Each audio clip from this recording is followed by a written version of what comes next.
प्यारे विद्यार्थियों, मेरे YouTube चैनल पर तुम्हारा स्वागत है। आज हम कक्षा 6 के गणित विषय के अंतर्गत अध्याय 3 के प्रश्नावली 3.1 के प्रश्नों को हल करेंगे। प्रश्नों को अच्छी तरह से समझने के लिए वीडियो को अंत तक बने रहें।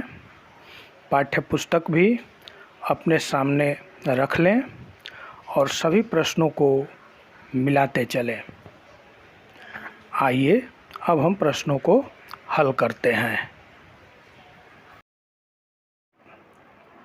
प्रश्नावली 3.1 का पहला प्रश्न है, 15 के सभी गुणनखंड लिखें। तो 15 का गुणनखंड होगा 3, 5 और 15। दूसरा है 64 के सभी गुणनखंड लिखें। तो 64 का गुणनखंड होगा 1, 2, 4, 8, 16, 32 और 64। तीसरा है निम्न में से प्रत्येक के सभी गुणनखंड लिखें। तीसरा का पहला 36 है, तो इसका गुणनखंड हो जाएगा 1, 2, 3, 4, 6, 9, 12, 18 और 36। दूसरा है 45। 45 इसका गुणनखंड हो जाएगा 1, 3, 5, 9, 15 और 45। तीसरा है 78। 78 का गुणनखंड हो जाएगा 1, 2, 3, 6, 13, 26, 39 और 78। चौथा है 125। चौथा है 125। तो 125 का गुणनखंड हो जाएगा 1, 5, 25 और 125। पांचवा है 144। पांचवा है 144। तो 144 का गुणनखंड होगा 1, 2, 3, 4, 6, 8, 9, 12,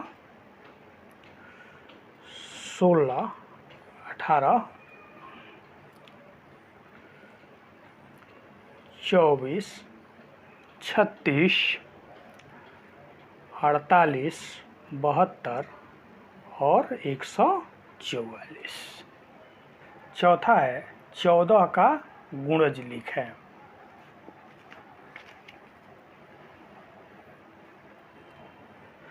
14 का गुणज होता है 14, 28, 42, 56, 70 या इत्यादि बढ़ता जाएगा।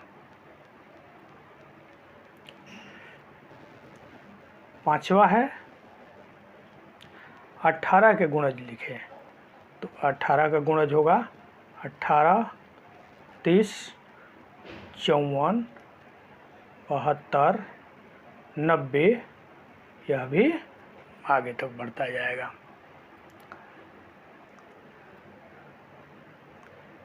अब छठवां है निम्न में से प्रत्येक के 5 गुणज लिखिए। 5 ही गुणज लिखना है। पहला है 4, तो इसका गुणज होगा 4, 8, 12, 16 से 20। दूसरा है 12, 12, 24, 36, 48, 60। तीसरा है 30, 30, 60, 90, 120, 150। चौथा है 24,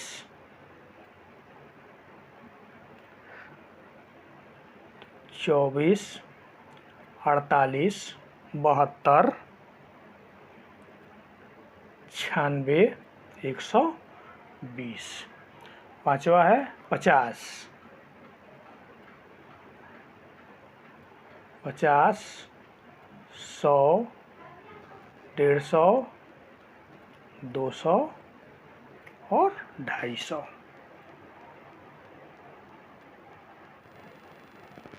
अब सातवां है सबसे छोटी अभाज्य संख्या बताएं। सबसे छोटी अभाज्य संख्या होती है 2।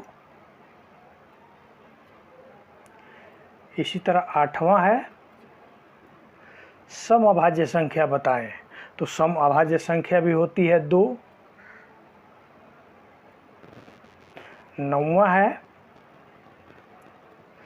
3 अभाज्य जुग्म का उदाहरण दे। 3 अभाज्य जुग्म, तो यह हो जाएगा 11, 13 एक जुग्म, 17, 19 दूसरा जुग्म और 29, 31 ये हो गया तीसरा जुग्म। यानी 11, 13, 17, 19 और 29, 31। 10वां है निम्न में कौन कौन सी संख्या अभाज्य है।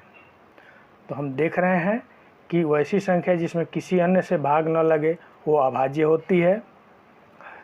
तो एक ठो 23 हो गई और एक 31 हो गई, यानी ये 23 और ई 31। 11 सबसे छोटी संयुक्त संख्या बताएं। तो सबसे छोटी संयुक्त संख्या होती है 4। 12 हो गया 100 से कम 5 क्रमागत संयुक्त संख्याएं लिखिए जिनके बीच कोई अभाज्य संख्या न हो। तो 100 से कम 5 क्रमागत संयुक्त संख्या, तो 24, 25, 26, 27 और 28। 13 है किसी संख्या के इकाई स्थान पर 5 है, यदि वह संख्या 150 और 200 के बीच हो तो वह संयुक्त होगी या अभाज्य। इकाई स्थान पर 5 तो वह संख्या संयुक्त होगी।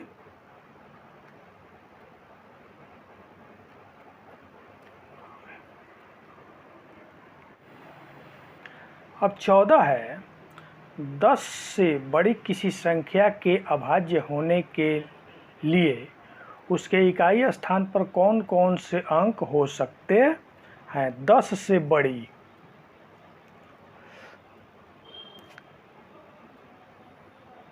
चौदह है तो ये होगा 1, 3, 7 और 9। जैसे 10 से बड़ी 11 होगा तो उसमें इकाई स्थान 1 है इसलिए वो अभाज्य होगा। 13 होगा इकाई स्थान 3 है इसलिए वो अभाज्य है।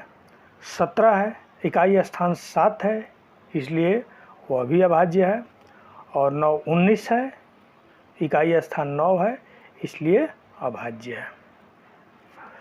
15 क्या कोई ऐसी भी संख्या है जिसका कोई गुणनखंड न हो? नहीं, इस तरह का कोई संख्या नहीं है जिसकी गुणनखंड न हो। 16।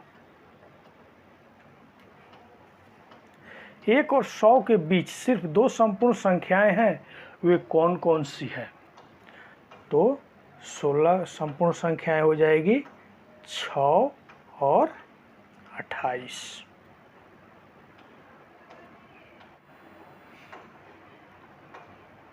अब 17 है, निम्न में प्रत्येक संख्या को 2 विषम अभाज्य संख्या के योग के रूप में लिखिए। पहला है 32, तो 32 का हो जाएगा 13 और 19। दूसरा है 40, 40 का हो जाएगा 17 और 23। 56, इसका हो जाएगा 13 और 43। चौथा है 80, इसका हो जाएगा 37 और 43। पांचवा है 100, इसका हो जाएगा 47 और 53।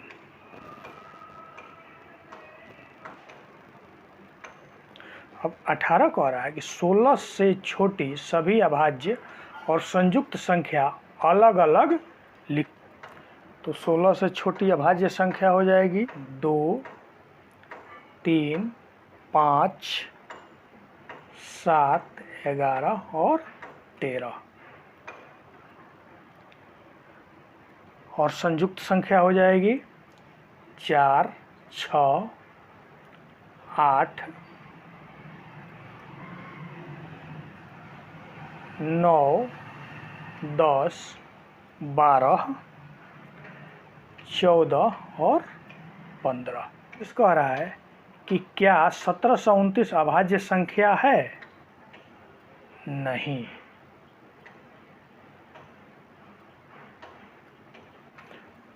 अब 20 है, निम्नलिखित में से जो सत्य है उसके आगे सही का यानी सत्य का चिन्ह और जो गलत है उसके आगे क्रॉस यानी गलत का चिन्ह लगाएं।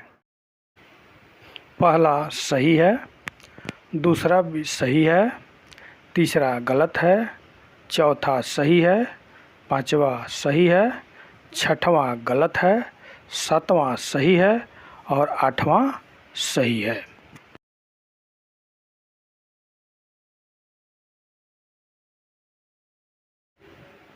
उम्मीद है यह वीडियो विद्यार्थियों को काफ़ी पसंद आएगा। अतः विद्यार्थी इस वीडियो को लाइक करें, अपने दोस्तों के पास शेयर करें और मेरे चैनल पर यदि नए हैं तो चैनल को सब्सक्राइब करें। धन्यवाद।